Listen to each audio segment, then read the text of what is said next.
राम राम राम राम राम राम राम राम राम नारायण नारायण। 7वें अध्याय का सार। भगवान की दो प्रकृतियां हैं, अपरा और परा। संसार अपरा प्रकृति है और जीव परा प्रकृति है। अपरा प्रकृति जड़ तथा निरंतर परिवर्तनशील है और परा प्रकृति चेतन तथा नित्य अपरिवर्तनशील है। भगवान ने अपरा और परा दोनों को अपनी ही प्रकृति अर्थात स्वभाव बताया है। इति यम में पराम। भगवान का स्वभाव होने से अपरा प्रकृति की स्वतंत्र भगवान से अलग सत्ता नहीं है, परंतु जीव परा प्रकृति अपरा को सत्ता और महत्ता देकर उसके साथ अपना संबंध जोड़ लेता है। यह संबंध जीव दो प्रकार से मानता है। अहंता पूर्वक, जैसे मैं शरीर हूँ, और ममता पूर्वक, जैसे शरीर मेरा है। ये माना हुआ संबंध ही संपूर्ण प्राणियों के उत्पन्न होने में कारण है। कारणम गुण संगोस्य सदसद योनि जन्मसु।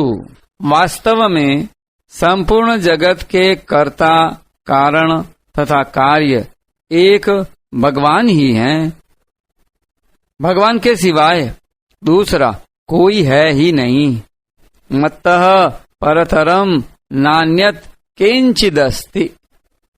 यह सिद्धांत है कि सत्ता एक ही होती है, दो नहीं होती।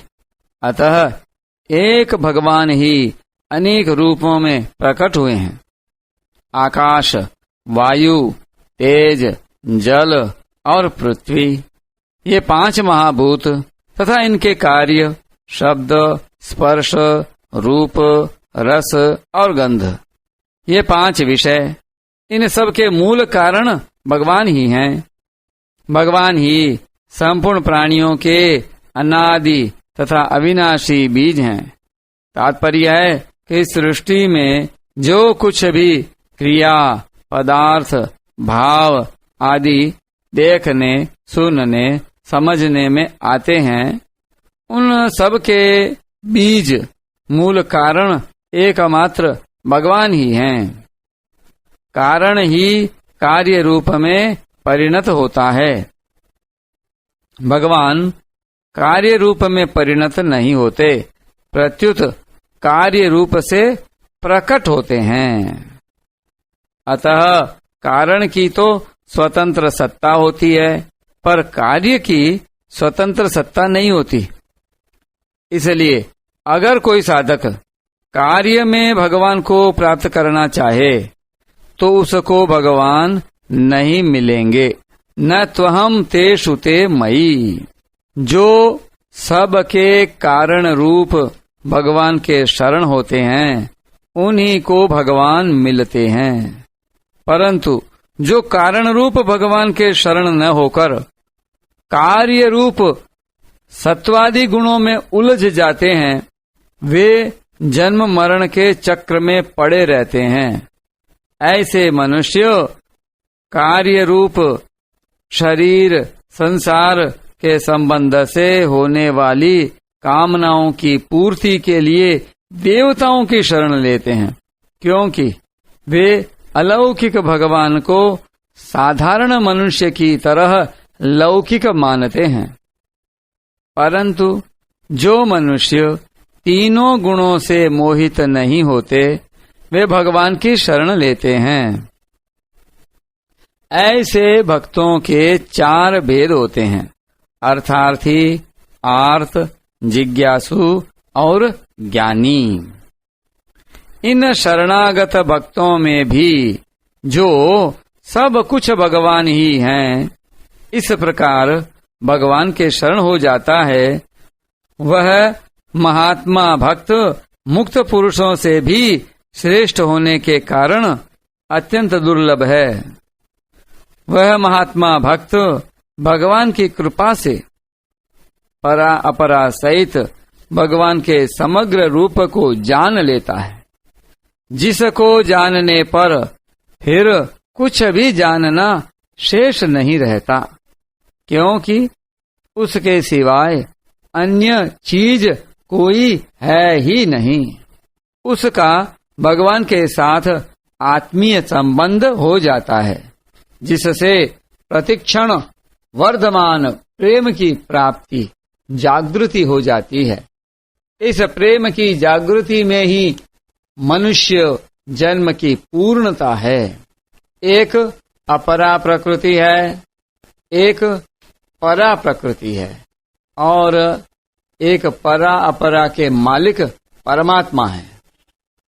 संपूर्ण शरीर संसार अधिभूत अपरा प्रकृति के अंतर्गत और संपूर्ण शरीरी कृष्ण अध्यात्म परा प्रकृति के अंतर्गत आते हैं। इसका तात्पर्य यह हुआ कि मात्र शरीर संसार भी एक हैं और मात्र शरीरी जीव भी एक हैं, तथा अपरा और परा ये दोनों जिसकी शक्तियां हैं वे परमात्मा भी एक हैं। अतः शरीरों की दृष्टि से, आत्मा की दृष्टि से और परमात्मा की दृष्टि से, तीनों ही दृष्टियों से हम सब एक हैं, अनेक नहीं हैं। नेह नानास्ति किंचन। संपूर्ण शरीरों में एकता स्वीकार करने पर किसी भी प्राणी से राग अथवा द्वेष नहीं होगा और संपूर्ण प्राणियों के हित का भाव होगा। ऐसा होने से कर्मयोग सुगमता पूर्वक स्वतः सिद्ध हो जाएगा। कारण कि जब अपने से भिन्न दूसरा कोई है ही नहीं और व्यक्तिगत अपना कुछ है ही नहीं, तो फिर अपने पास जो भी वस्तु है उसमें ममता नहीं होगी और जो वस्तु नहीं है उसकी कामना नहीं होगी। ममता और कामना न होने पर अपने पास जो भी वस्तु है वह स्वतः दूसरों की सेवा में लगेगी। संपूर्ण जीवों में एकता स्वीकार करने पर सर्वत्र आत्म भाव अथवा ब्रह्म भाव हो जाएगा। सर्वं खल्विदं ब्रह्म आत्मैवेदं सर्वं। ऐसा होने से ज्ञान योग सुगमता पूर्वक स्वतः सिद्ध हो जाएगा। कारण कि अनेक रूप से जो जीव है वही एक रूप से ब्रह्म है, अर्थात जीव और ब्रह्म एक ही हैं। अयम आत्मा ब्रह्म। अपरा और परा इन दोनों प्रकृतियों की स्वतंत्र सत्ता नहीं है, क्योंकि ये दोनों भगवान की शक्तियां स्वभाव होने से भगवत स्वरूप ही हैं। ऐसा स्वीकार करने से सर्वत्र भगवत भाव हो जाएगा। वासुदेवः सर्वम्। ऐसा होने से भक्ति योग सुगमता पूर्वक स्वतः सिद्ध हो जाएगा। कारण कि सब कुछ भगवान ही हैं। यही वास्तविक शरणागति है। तात्पर्य यह निकला कि जगत, जीव और परमात्मा तीनों की दृष्टि से हम सब एक समान हैं। इस समता को गीता ने योग कहा है। समत्वम योग उच्यते। भेद, विषमता केवल व्यवहार के लिए है, जो अनिवार्य है, क्योंकि व्यवहार में समता संभव ही नहीं है। अतः साधक की दृष्टि भावना सम होनी चाहिए। सर्वत्र समदर्शनः पंडिताः समदर्शिनः समबुद्धिर्विशिष्यते सर्वत्र समबुद्धयः। व्यवहार की भिन्नता तो स्वाभाविक है, पर भाव की भिन्नता मनुष्य ने अपने राग द्वेष से पैदा की है। राग द्वेष के कारण ही मनुष्य ने जगत, जीव और परमात्मा तीनों में अनेक भेद पैदा कर लिए हैं, जो इसके जन्म मरण का कारण है। मृत्यो स मृत्युम गच्छति य इह नानेव पश्यति। जो किसी को भी पराया मानता है, किसी का भी बुरा चाहता, देखता तथा करता है और संसार से कुछ भी चाहता है, वह न तो कर्मयोगी हो सकता है, न ज्ञान योगी हो सकता है और न भक्ति योगी ही हो सकता है। जगत, जीव और परमात्मा, इन तीनों पर विचार करें तो स्वतंत्र सत्ता एक परमात्मा की ही है। जगत और जीव की स्वतंत्र सत्ता नहीं है।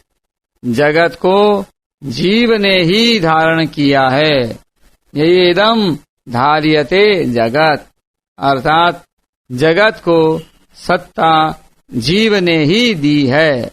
इसलिए जगत की स्वतंत्र सत्ता नहीं है। जीव परमात्मा का ही अंश है।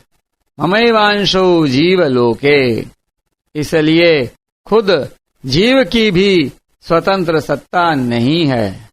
तात्पर्य है कि जगत की सत्ता जीव के अधीन है और जीव की सत्ता परमात्मा के अधीन है। इसलिए एक परमात्मा के सिवाय अन्य कुछ नहीं है।